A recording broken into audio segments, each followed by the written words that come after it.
Hi, you're listening to Book Chat with author Vivian E. Moore.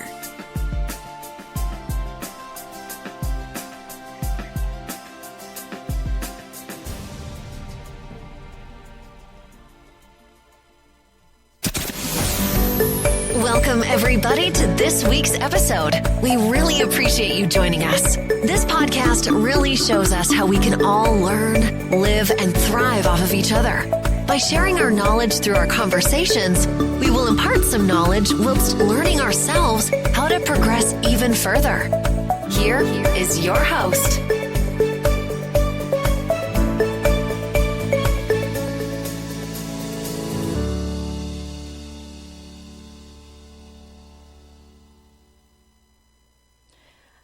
Hi, and welcome to Book Chat. I am your host, author Vivian E. Moore, and I hope that everyone is having a great weekend. I hope you're having a great Saturday.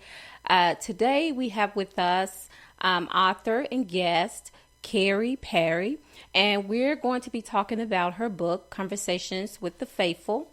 So the next voice you hear will be Kerry's, and I'll let her introduce herself and give you the rundown of who she is. So, Kerry, welcome to the show. Hi, Vivian. Hi. It's nice to be here. Thank you for coming. Well, it's exciting and a little nerve-wracking, but I'm very excited to talk to you. I'm excited too. I'm excited to talk to you. I've waited quite a while to have a conversation like this, and so I'm very excited about it. So if you will, just give the audience just a few details about who you are, and we'll go from there. Well, my name's Kerry Perry. I'm from Colorado.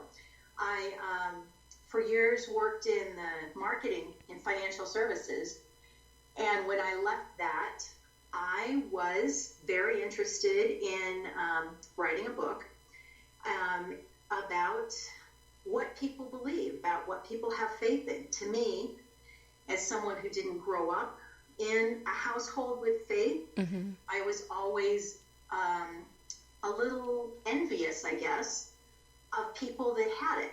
Okay. So I always felt like an outsider. We went to church every Christmas and Easter. Wow. And, I never really fit in with the Sunday school kids because I didn't really know any of them. And often it was a different denomination anytime we went. And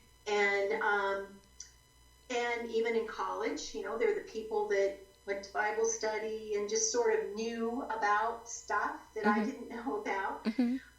And so I was just curious, was my assumption right that having faith is better than having no faith at all? So I set out to start having conversations with people that were around me and reaching out to people of different religious backgrounds, just to see. I guess initially I thought that I would find some sort of universal thread that wove throughout everybody's stories, and I would solve the world's problems when it comes to religion and my book.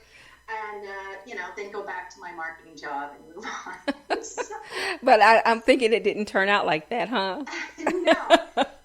And really, my undergraduate degree is in journalism, so it was my intent to write this strictly as like a journalistic exploration of this. And what I found is I couldn't keep my voice out of it. And so it turned into a memoir pretty quickly about my own spiritual journey and discovery.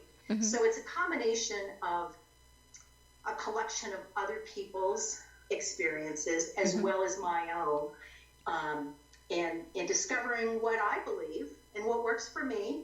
And that, I guess I started out thinking I had no faith, and what I learned is that I do have a pretty solid spiritual life that just was there all along, and I didn't recognize it, probably because I just didn't have a name to give it. Okay. So I take it that your background, growing up, you weren't affiliated with any type of organized religion. I was not. My dad comes from a Mormon family, a big Mormon family, and my mom came from a pretty strict evangelical background. And when they met and married in the 60s, they were, like religion is just the worst thing that could ever be forced upon someone. And so when they had kids, they're like, the last thing we're going to do is force a specific belief system on our kids. And so it was a little like the topic of sex. It was something like, well, go figure it out on your own. Just don't depend on us to shape your impressions. I mean, it's not funny, but in a way, you know how you associate it with sex. Because most parents want to have that talk with their kids, Well, yeah, I got the basics. Yeah. Like I got the basics of who Jesus was. That was it. Wow. Well, I think a lot of people, they don't associate religion with spirituality, but, they sort of go hand in hand. When you think about religion, because to me, it's just a part of my life. I know that I'm a deeply spiritual person because I believe in God and I believe in Jesus Christ. And so, this has formed me as a person. It's my foundation, of my faith system, what I believe in. And you said that you spent time traveling and speaking with other people, trying to discover I guess what it means to everyone on this journey. So what did you discover from talking with these different individuals about their belief systems and how they feel about religion and spirituality? Sure. Well, one thing, I don't know why, it never occurred to me to really evaluate the differences between religion and spirituality. And what I discovered was that I did have quite a bit of spirituality. I just didn't have any religion attached to it. And I spoke with people who had plenty of religion without spirituality backing it up. And then, people that had both and they're completely intertwined together and couldn't even fathom those two things being separate. I spoke with a woman who had been a nun for 5 years, and she had been, raised in the Catholic faith and, went to church every single day in a very, very poor household and, went into becoming a nun just because, she just didn't see any other options for herself. Spent 5 years in the convent and eventually discovered that it wasn't for her. But the whole time she was in that Catholic faith, suffering in poverty as a kid and suffering as a nun in the, I guess it was the late 60s. Spirituality was not part of her equation. It only became part of her life after she left the Catholic Church. And I thought, gosh, that's it was a perfect example of how you can have religion without spirituality. But that's not the case for everybody. I mean, I spoke to a lot of people that wasn't an issue, but it was kind of a discovery process for me. Right. And I don't find that unusual at all for a lot of people to be religious and not be spiritual. I mean, to me, in my own personal life, it's foreign, because I link both of those things together. But, I have friends and I have members of my family who they are not religious, but they have, this is sort of the reverse, but they're spiritual. They believe, they believe in God. And so that links them spiritually. They think so to him. But they don't believe in organized religion. They don't, when I say that, they don't go to church. They don't do Bible study. They don't do any of the things that I associate as being normal, as being a Christian. So did you find quite a bit of that on this journey? Well, what I discovered for myself is that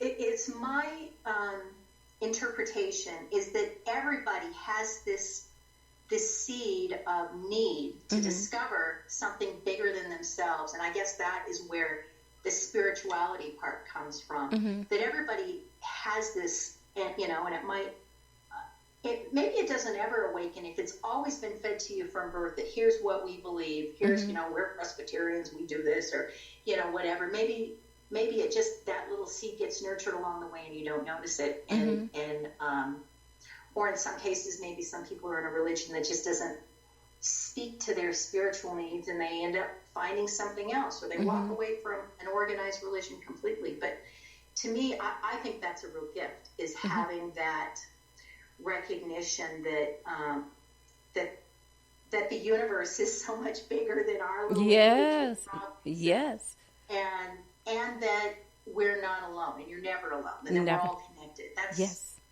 That's what I came out of after my discovery of talking to people from a variety of faiths. Well, I know that you said, you're going back to your childhood and not really having, that foundation, like you said, of going to church on Sundays. You only went on Easter and Christmas. And a lot of people, that are supposed to be Christians, I mean, that's what they do too. You only see them, Mother's Day, Easter, Father's Day, and Christmas. And so they think that their duty has been fulfilled. That's their quota, as to the amount of visits that they need to make, to the church, each year. And, I just found it interesting how you and why you decided to write this book, because you were seeking enlightenment, and the fact that you call it "Seeking Enlightenment over lunch." I like that. It's almost like you just sat down, with amongst friends and decided, okay, we're going to talk about religion and spirituality and things of this nature, and just see if we can hash it out and see how everybody else, feels about it. I don't know. I think a lot of people, they somehow, there's always been an argument about denominations and Christianity and spirituality and, and all of those things. And I think what they fail to realize is that, denominations is something that's man-made. Whether you're Baptist or if you're Presbyterian or if you're evangelical or if you are Church of Christ or, all of those things, all of those are just things that men have created, to put a title to something. And then you have the churches that are non-denominational because, they want to cut out the confusion, of having all these things, in the way of people coming together and worshiping, because we're supposed to be worshiping, one God. And if you believe in Christ, one Christ and nothing else. So that's supposed to be the foundation. So on this journey, when you talk with people, was Christ a part of the conversation? Well, yeah, was part of my discovery is I thought, I am completely a blank slate. I'm like an alien. Tell me what it is you believe. And so, but just growing up in the United States, you can't help but be imprinted with a certain amount of Christianity. I mean, my religious experience was, or education was, watching the Ten Commandments, on Easter Sunday and seeing that. And so that infused my belief system, even though I thought I was completely, open to whatever. And I've discovered that, I started out talking to a lot of different flavors of Christianity. And as I branched out to people that were non-Christian, I realized, my questions are definitely geared more towards the Christian perspective. So I had to change that in a way. But also, pretty early on, I interviewed somebody that was Catholic, and she was kind of a laid-back Catholic, and I just asked her what she thought God looked like, and she was like, well, yeah, I got a picture of him on my wall. I'm like, you have a picture of God on your wall? I mean, it was just blown away. And I finally discovered that in her mind, Jesus Christ and God are one and the same. It's part of But that was somehow I missed that part in the Ten Commandments. That was, and I just really always thought of them as separate beings, I guess. And so I had to get educated on that. Yeah.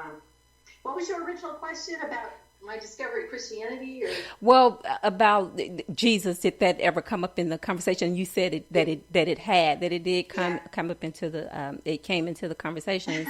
I know that there are, when you talk about religions, that there are many religions, many belief systems, and and it's hard to sometimes to change the way people think, how they view things. And, my views is based on, how I was raised, because I was raised in a house where, my mother read the Bible and we went to church and, and things of that nature. So, and I know a lot of people haven't had that experience, just like you said, your parents got together, they were like two different denominations. And so, and so they sort of, you just went to church at, on special occasions. But, I just want to know how you feel, writing this book in some way has changed you and your belief system. Yeah, part of it stems from this conversation with Christianity, because I was like, well, sure, I believe in Jesus, and, I was exposed to that. That's where my comfort level was. And where I discovered, I had some pretty deep-rooted belief system, is talking to some specific Christians that are like, there's only one path into heaven, and it's through Jesus. Yes. And if you don't believe in Jesus, then you're screwed. You're going to go to hell. Pretty much. And and a lot of people, that's deeply rooted in what they believe. And that's where I was like, well, wait a minute now. I don't know if I believe that. And so there's one example of something that I didn't think I had any deeply rooted belief systems, but there it was. This voice that said, well, what about the little boy that grew up in Afghanistan that's only been exposed to, the Prophet Muhammad and is a great person and deeply religious and practices Islam and does everything according to the teaching of the Quran. That kid's, I couldn't believe that kid is, doomed to hell because of where he was born and what his belief system was. And so that's where, I had to find something that I could be comfortable in that would encompass a broader spectrum of beliefs than just Christianity. Yeah, I find it very interesting, because I've always, although I am, I am a Christian by choice, because I do believe that Christianity is a relationship. It's more than just religion. It's more than just being spiritual. It is a relationship. But I just found it. I always found it interesting. Other religions, people who like Greek mythology, and I love Greek mythology, and and some of the things that they believe, you can tell that that the path, some of the things that they believe, was taken from scripture, from the Bible. Sure. But it's like they just took it and then they ran with it, and just embellished it into something else. It's like they made their own religion from it, because we know God is the creator of everything. So, they took God, but they made many gods. There's a God over this and a God over that, and we believe that there's one God, but I've always been fascinated, with, because I always have that thirst for knowledge, not because I want to change my belief system, but because I'm like you, I want to know what everybody else is thinking, how they feel about it. I don't have a one-track mind to where, I think that, my opinion is the only opinion that matters, because that's not true. But, how other people feel won't ever change, what I believe in. But I'm always willing and open to listen to, as a as a teachable moment for myself, to know their thoughts on, religion as a whole, or spirituality as a whole. So I can imagine you, going to these different places and talking with these different people and just gathering all of this information. I know it has to be mind blowing to to take all of these things in, and somehow compose them into a story, your memoir, and it just makes sense of it all. So how did you go about doing that? The writing part of it? Yes. Well, after I had all these stories combined, and I will say, like, to any listeners, it is addictive in terms of being able to go to somebody and say, hey, I'm working on this project. Could I sit down and have a deep discussion with you? And the conversations about, where your kid goes to school, or who your soccer coach is, or, seems so completely unfulfilling to me now after going through this experience. I want to talk about deep, meaningful things with everybody I meet, and the person on the elevator. So I'm probably a little intimidating to some people at a party if I corner them. But I love that. And I think that I encourage people to do that, even if you have to make up a story or why you're doing it, because it just, it's, I think, something our country could benefit from, to realize that there are so many, everybody has such interesting stories, and, to open up your world and see, different people's perspectives. But anyway, the writing project, I had enough of the stories, I started getting more and more of the Christian stuff. I think I've told this story enough times to get the gist of it, and I had to really branch out and out of my comfort zone to and kind of stalk people to get the Islamic perspective and the Hindu perspective, and different. And also, I put it out there like, God, I really want to do this, and people just sort of fell into my lap magically, because it was an ambition of mine. And so once I had enough stories collected that I thought I had it pretty well together, I met with somebody who was a writing coach and a developmental editor who helped me shape all my stuff together and help me do the things that I hadn't thought to do from a journalistic perspective, in terms of painting the scene and putting in the details of who I was interviewing, what they looked like, what the scene was like, how I got from point A to point B, and how I tracked down, Joe Blow. And that was an important part of weaving all these stories together, and also what I was thinking, what I was discovering throughout this process. So once I did that, and she helped, it was almost like, those coloring books you used to get, where it's, you put number 6, use this color. Once I had met with her a few times, and I could see the pattern of like, I have to explain the background and paint a picture for readers of what I was going through. That was exciting to me, going through that editing phase, and then pitching it, and going through more of a fine tooth comb in terms of, like, I think when my original manuscript was like 130,000 words, and I had to put it down to like 80,000 words, and that process of editing, and re-editing, and it's like a distillation process. Oh yes. Well, do you think that you wrote the first book? Do you think that there will be a follow-up book? Because it seems like once you start on this journey, sometimes it's hard to let it go. Especially if you I don't know how you feel about it personally, but sometimes you feel as though the everything has not been fulfilled. It's like you've only done it in part, but there's more that you can say about it. So do you feel like that you will do a second part to this?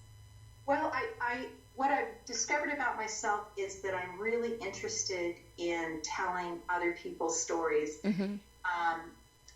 I have had the opportunity to do a little magazine writing where either I pitch a story or I get assigned a story where I, again, get to interview somebody and tell their story, and it just awakens something in me. I really love that. And so if I were to write it, I mean, I joke with people that I come from a marketing background, and if I was smart and followed my marketing background, I would have written about sex and be sitting by my pool somewhere, but I was really compelled to write about this. So I'm waiting, I guess, for that inspiration to write about something I really care about. Like, I'm really interested in the immigrant story. I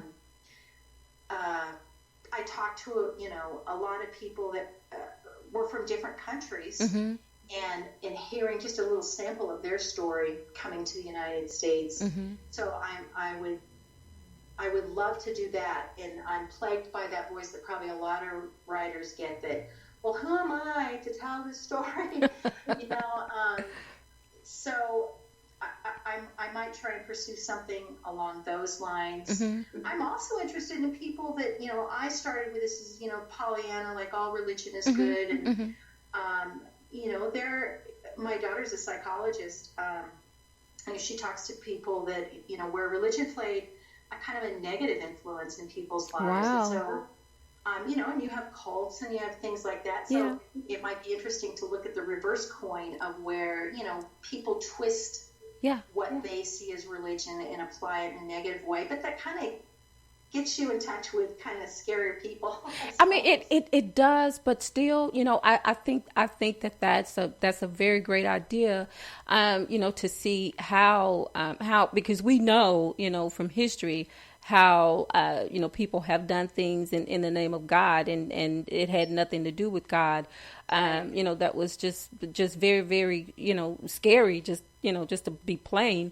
But I think that would be, that would be so interesting. Not to mention, it could be a bestseller, because people are fascinated with things like that. They are. And you have books where they sort of focus on, maybe one individual, or, like cults and things of that nature. But I don't know if I've ever come across a book where they have actually spoken with individuals who have not necessarily been part of a cult or anything like that, but just still, just had all of these twisted experiences, in the name of religion. So I think that would be very, very good, if you did that. I think that would be a good, a good sequel. Oh, I'm sorry. If you write that, I'll call you up and ask you to write an endorsement for me. I would be so glad to do that for you. Most definitely. But I mean, I'm fascinated about this, and I have to get this book, because I didn't know everything that it entailed until I started talking with you about it. So I'm very interested now, in reading it, because, a lot of people, we have the Bible. I'm sorry if you hear all that noise in the background. Someone is outside on a motorcycle, and it's driving me crazy. So I don't know if you can hear it or not. But sometimes, they use companion Bibles along with their Bible, so they can get a better understanding. So, this is how I would see your book, as something that is companionable to to my study, reading the Bible, and then seeing how it correlates with some of the people that you've talked about, because, like I said, there is nothing under the sun that is new, per Ecclesiastics in the Bible. There's nothing new under the sun.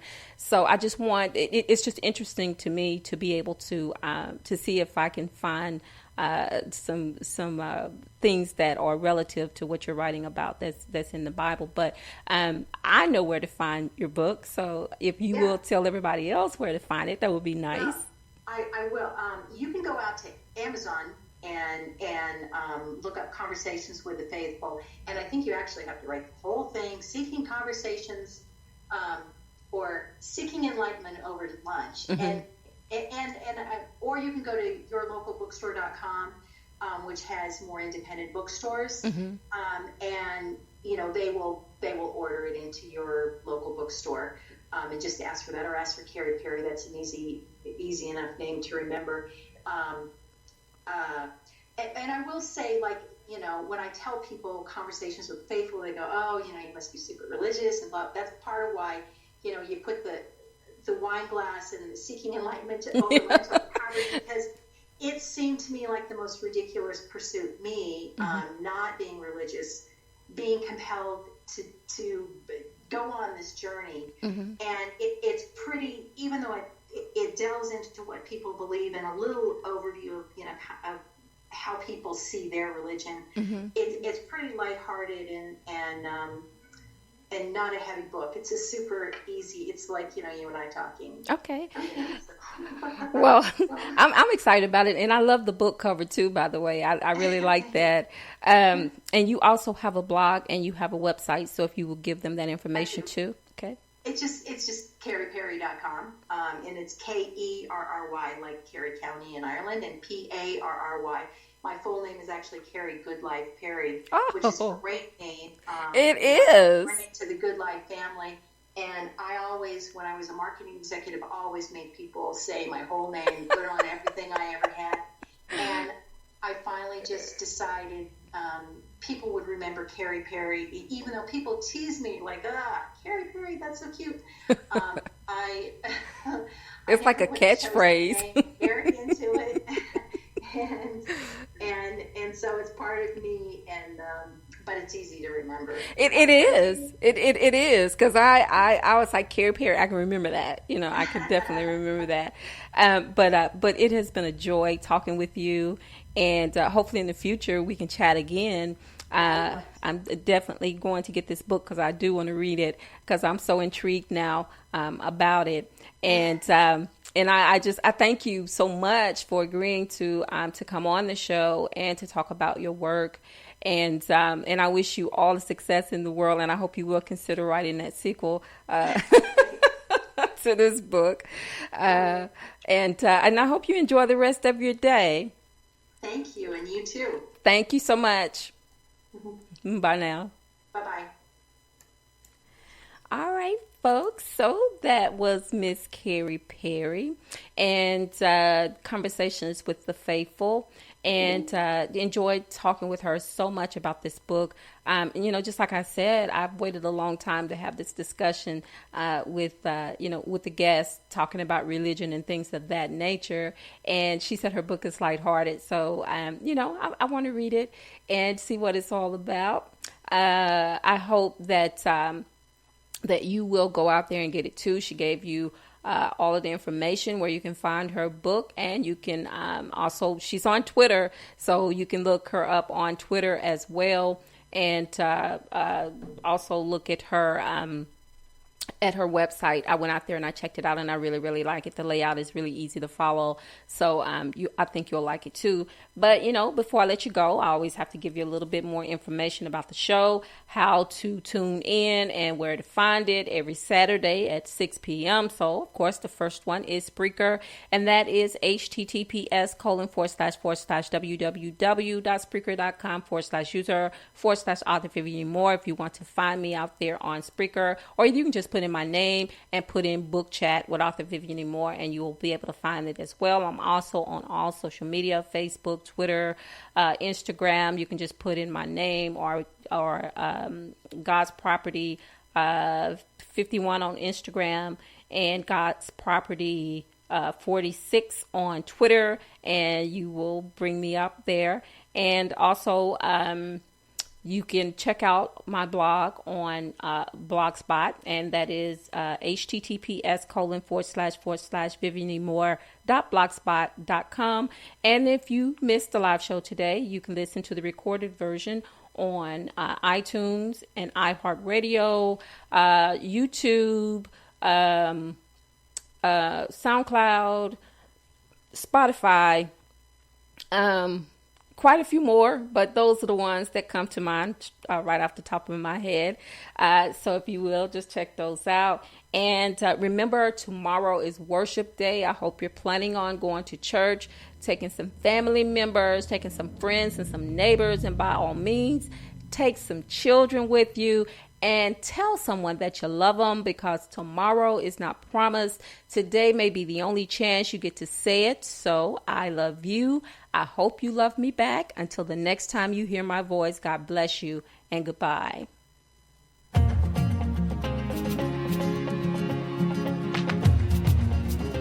Loved what you've heard on this week's episode? Well, the answer is simple.